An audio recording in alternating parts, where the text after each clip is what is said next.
Karl August Leopold Böhm, August 28, 1894 in Graz, August 14, 1981 in Salzburg, was an Austrian conductor.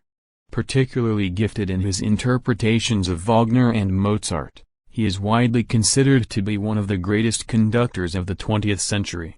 Education: the son of a lawyer, Karl Böhm studied law and earned a doctorate in this subject before entering the music conservatory in his hometown of Graz, Austria. His father was originally a Sudeten German from Egerland, Bohemia, while his mother was from Alsace. He later enrolled at the Vienna Conservatory, where he studied under Eusebius Mandichski, a friend of Johannes Brahms.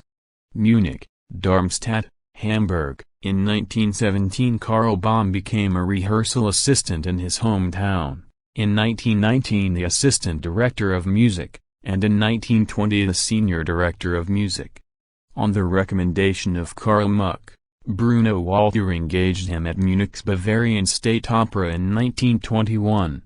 An early assignment here was Mozart's Entführung, with a cast including Maria Ivagun, Paul Bender and Richard Tauber. Source: Karl Böhm, Ich erinnere mich genau, Zurich, 1968.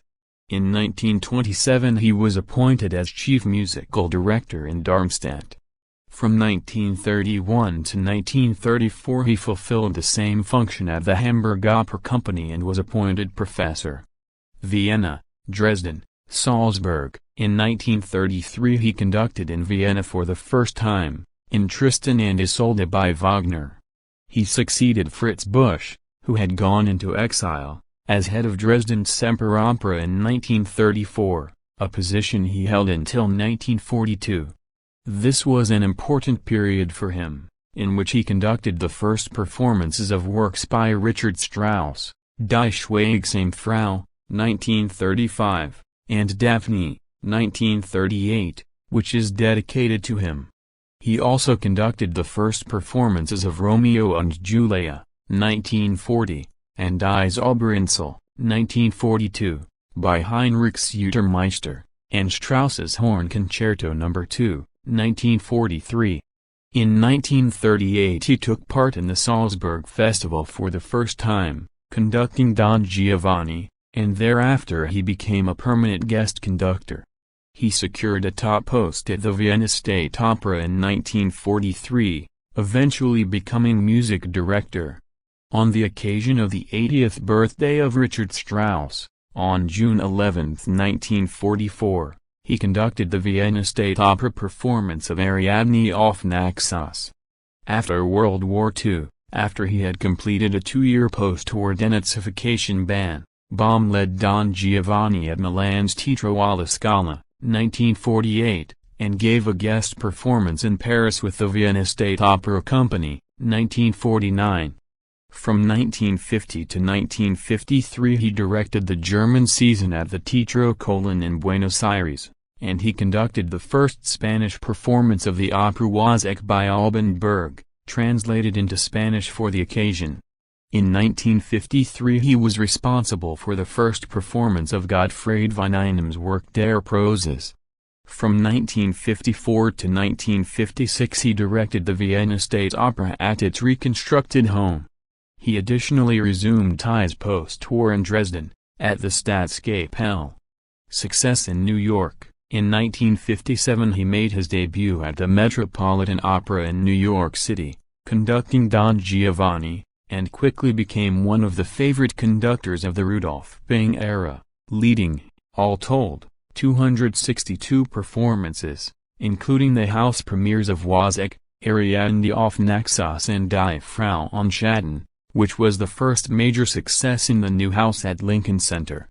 Böhm led many other major new productions in New York, such as Fidelia for the Beethoven Bicentennial, Tristan und Isolde, including the house debut performance of Birgit Nilsson in 1959, Lohengrin, Otello, Der Rosenkavalier, Salome, and Elektra. His repertoire there also included La Noce di Figaro, Parsifal, Der Fliegende Holländer, Die Walküre, and Die Meistersinger von Nürnberg. Bayreuth and Wagner. Böhm made his debut at the Bayreuth Festival in 1962 with Tristan and Isolde, which he conducted until 1970. In 1964 he led Wagner's Die Meistersinger von Nuremberg there, and from 1965 to 1967 the composer's Der Ring des Nibelungen cycle, which was the last production by Wieland Wagner. These appearances resulted in critically acclaimed recordings of The Ring and Tristan. In 1965 Böhm conducted Fidelia in Tokyo. In 1971 he gave performances in Moscow and led Wagner's Flying Dutchman in Bayreuth. Indian Summer in London. Late in life, he began a guest conducting relationship with the London Symphony Orchestra, LSO, in a 1973 appearance at the Salzburg Festival. Several recordings were made with the Orchestra for Deutsche Grammophon. Böhm was given the title of LSO president, which he held until his death.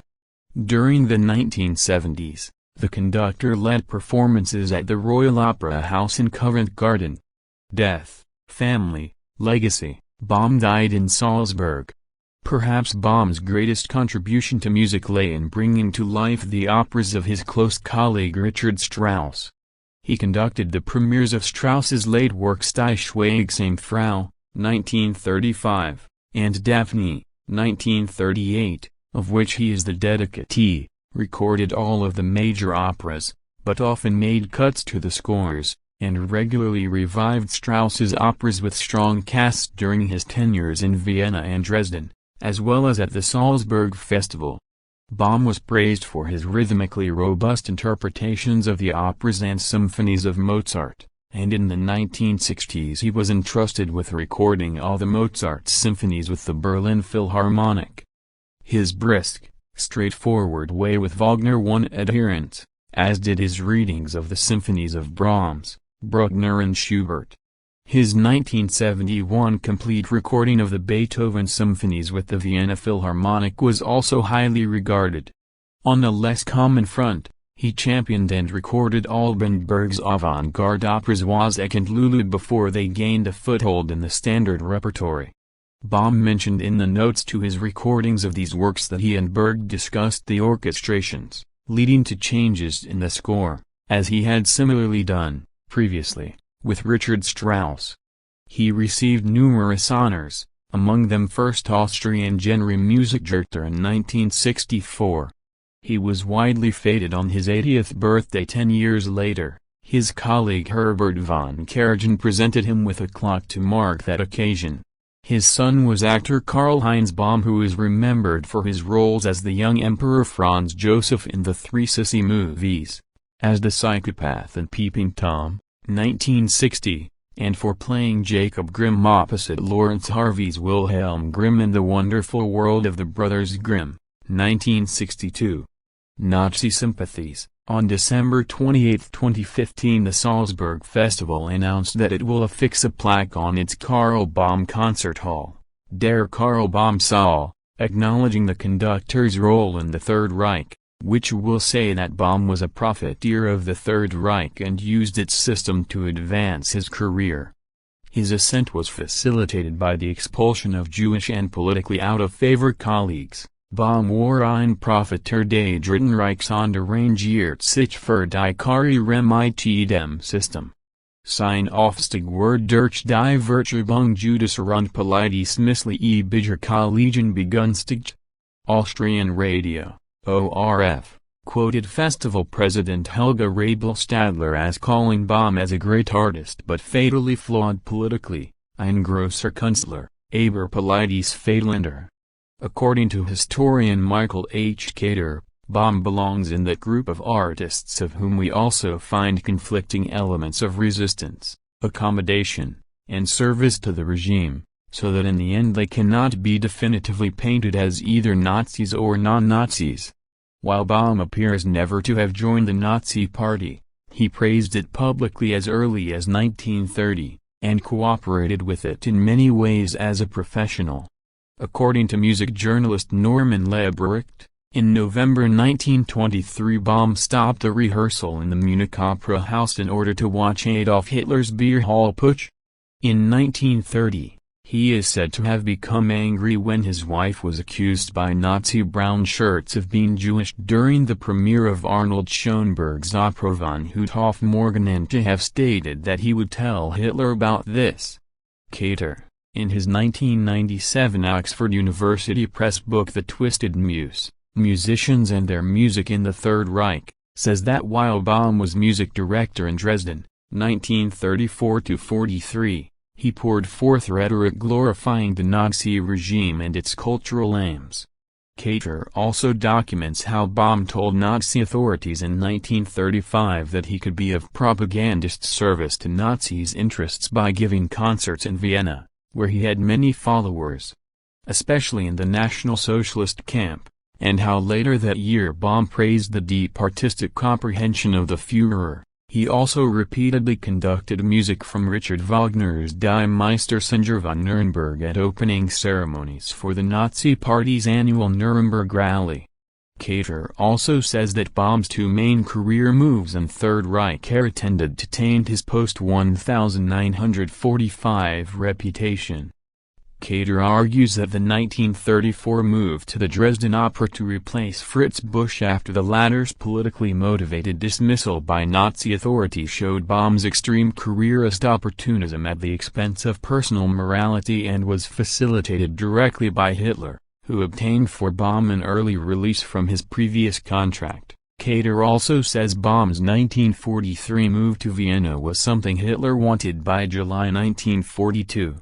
Which is contrary to Böhm's claim that Hitler consistently opposed the move. Kater adds that shortly after Böhm's January 1943 installation in Vienna, Hitler awarded him the Marshal Order of Merit. Lebrecht notes that after the 1938 Austrian referendum controlled by the Nazis to justify Germany's annexation of Austria, or Anschluss, the conductor told its orchestra that anyone who does not approve this act of our Führer with 100% yes does not deserve to bear the honorable name of a German. In 1939, Böhm contributed to the newspapers of the Comradeship of German Artists' special congratulatory edition on the occasion of Hitler's 50th birthday, writing, "The path of today's music in the sphere of symphonic works has been marked and paved by the ideology, Weltanschauung, of National Socialism." Lebrecht also states that in the wake of the Anschluss, Böhm gave the Hitler salute during a concert with the Vienna Philharmonic, ironically violating Nazi rules about places where the greeting was appropriate. Still, Kater notes shades of gray, citing Böhm's aesthetically faultless and sometimes politically daring choice of repertory, and his collaborations with some anti-Nazi directors and designers, which could have been interpreted by enemies of the Nazi regime as a brave attempt to preserve the principle of artistic freedom. He also mentions Böhm's claim that he sent his son Karl-Heinz to Switzerland in, to quote Kater, anticipation of his own eventual flight from the Third Reich.